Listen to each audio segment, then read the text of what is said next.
Hello, today we're talking about procrastination and our decluttering. If you procrastinate, put it off, it makes it harder the next time. And if you put it off the next time, it makes it even harder the next time, etc. So today I want you to throw your big toe over the line and declutter for 15 minutes in your zone. The zone we're in right now is the kitchen. Super easy to declutter in there because you can break it into so many small parts.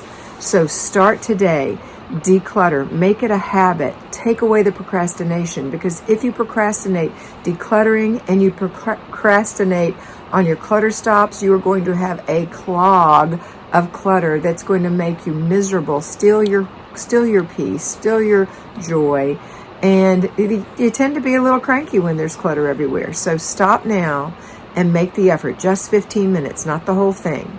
Make it a great day.